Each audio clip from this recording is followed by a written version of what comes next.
Hello students, I'm back again with my video explanation of the DSAT questions. This one is pretty challenging one, a question being asked from my student. He was having challenge with the support and undermine type of the claim questions. Yes, of course, they are challenging. Hence, I suggest all of you to not to work directly with these questions. Rather, you bookmark these questions on your test day and then complete all those questions which you're really confident and comfortable working with, then come back to this question because they're pretty time consuming. The reason is very simple. Why students often feel challenging is, well, the point is students hardly have tough time in identifying how to support or how to undermine. Here support means to strengthen the claim, or undermine means to weaken the claim. So when it comes to this type of questions, remember the claim, the part that the argument of the claim can be a claim or a conclusion, or you will find an argument or a hypothesis. Usually the question comes up with a claim or a conclusion, and you will have evidences that are present in the argument, okay, in the text. You'll be reading them and analyzing them. They really help you to identify some gaps. Okay, after you read the argument, you'll definitely find some gap. And those gaps, plus the evidences and the claim all together, you have to fill these gaps by reading those evidences, analyzing that argument and with the evidences that you find in the passage, uh, and boil down to your own dumb summary. Or you can draw a diagram or a flow chart for checking these evidences. The flow, look at the flow of the evidences, because every evidence that you read is displaying some patterns. And first you need to identify, are these patterns, are these evidences in support or against the claim? Okay. If you, and the question, the claim that's asking, you have to find whether if it is true, then you have to strengthen or you have to weaken the gap, okay, or the claim. So basically, you have a passage that comes up with some evidences, and it has a question that asks you to support or undermine the claim. Clear? And your job is to looking into the evidences, boiling down to your own identifying the common patterns of these evidences. You have to start looking out for those options which will fill in the gap to either strengthen the claim or weaken the claim. Or should I put it this way? Either if you're supporting, then the gap will be narrowed. If you're trying to undermine, I mean, if you're answering the question that asks you to undermine the claim, then you're widening the evidences, widening the claim. Okay, that means you're trying to come up with answer choices that are either negative to the claim or neutral. That's for the undermine. For the support thing, they are positive and strengthening the claim. All right, now let's move on to understand this whole support and undermine. We'll be working with the support question as of now because this has been sent by my student. Now, what is it asking? Let's quickly look at the phrase here. Which finding, if true, okay, would most directly support the researcher's claim? So we have to look out for those evidences, those common patterns where you will find the evidences are actually supporting the claim. So but there is a gap, there's something that is missing out. If you fill that something, then this whole passage looks as if, I mean, the claim gets strengthened. Am I clear? Now how do I work on this? Let's start. By the way, you have to first skim read the introduction part because there's nothing much except the evidences there. Okay, as you come down, you will find you need to slow down when you come down to the passage part, and then you will find your claim. Let's do that. Okay. The Milky Way galaxy is composed of millions of stars in relatively flat structure containing thin and thick disk. Okay, so I get this is some background, the introduction part. Now here comes another next aspect of it. Based on computer simulations, I think this is going to be your evidence. And analysis of data on the brightness, position, and chemical compositions. So what data are we talking about here? The data of the stars. Okay, the brightness, position, chemical composition of about 250,000 stars in the thick disk. Okay, so they're talking about the stars data. What is it talking about? The stars or data of the stars. What are they based on? Brightness, Then position. Please don't mind with my spellings. I'm texting as well as and the chemical composition. Based on this, the data that have been taken from these two, three parameters. All right, now I'm corrected that. So what's happening? They found that, based on this, and they did some analysis. If we analyze the data, analysis of the data has been done, and then they found something. After the analysis of the data, they found what? The conclusion part. What happened? What happened?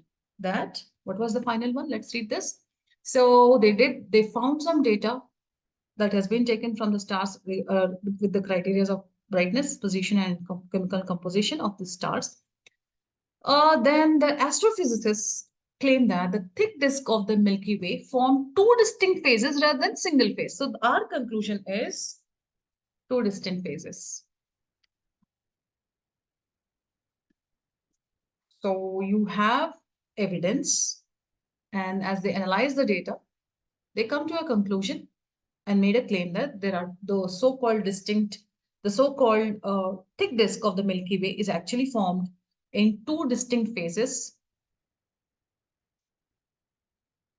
rather than a single one. So this is your conclusion. Now you have to look out for those options that will strengthen this. There's a gap in between. We have evidence, we have conclusion, but there's something that missing out, the bridge that missing out that, connects these two and then narrows down the gap or the whole concept. Okay. And how do we do this? How do we find? So basically you come to understand that conclusions formed is that formed in two distinct phases. Now you have to identify any common patterns as I was talking about. So in this, you can see the common patterns. What's the common pattern here?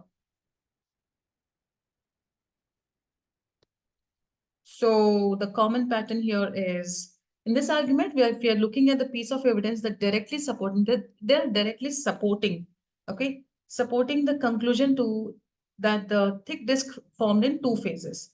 So this pattern, okay, here would be identifying differences in stars that would, so you have to look out for option that will tell you that these stars are formed in two different phases, okay. The stars are formed.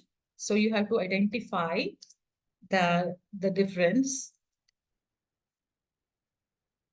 in the stars that suggest two separate events. Okay. So that's your way of looking things. First, you draw some, flow chart. Based on that, you can draw a conclusion.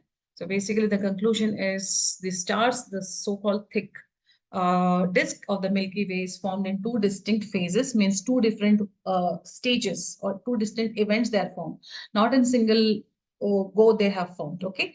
Now, look out. Now, let's compare. There's an age difference of about 2 billion years between certain stars in the thick disk. The stars in the Milky Way tend to have very similar chemical composition. Well, that's not exactly what the evidence suggests. They're talking about the thick disk, and there are other parameters involved. So B definitely is not our answer. Okay, B definitely is not our answer because it's only chemical composition now. But we have brightness and position also that was being considered, right? Of what? Of this so-called number of stars in the thick disk. Next, the thick disk contains about twice as many stars that can be seen from Earth. This is pretty much like non-fitting to our search. The telescopes used by the researchers have detected stars of similar ages and galaxies other than Milky Way. Not at all. Now we are left with A. Why did I say no to this? Because this is not about the telescope. What's our conclusion? The conclusion has to be like the Milky Way has this thick disk which is formed in two distinct phases or events, not in one single go. Got it? That should be our area of interest that we have to look at, not any of these. Any of these are irrelevant. Now, there's an age difference of about 2 billion years between certain stars in the. Why is this happening? Why? How can we say there's age difference? Because it happens in two distinct phases. That's why there's age difference, right? This happens in two different stages it's happening. Hence, there is difference between the 2 billion years. I mean, this difference of the age, there is an age difference about 2 billion years between certain stars in the thick disk. So basically, the whole argument is about thick disk and its formation. It's formed in two distinct phases, not just in single one. Hence, you have age difference about 2 billion years between certain stars in the thick disk. I hope I'm clear with this. So your job is to look out for the best support. The best support here is A. That's our answer for the claim. And that's how it is, filling the gap between the evidences and the claim. Okay. And this clearly is giving us an indication that there should be an age difference because the formation of this so-called thick disk is happening in two distinct phases. Clear? So that's all from me. And before we wind up, let's quickly have a quick recap of what we just learned. So for approaching, support, and undermine the claim questions, identify the argument's conclusion and support, identify the gaps in the argument, and diagram if you find it helpful, like how I draw a flow chart. Then you can identify any common patterns. The argument and its evidences definitely show some patterns. You have to be very watch careful with those patterns. And based on the patterns, you can draw your conclusions and then test your conclusion with the given answer choices. Am I clear? Well, I'll be back again with any of the questions that's been asked by my students. I'm happy to help you all. Bye for now.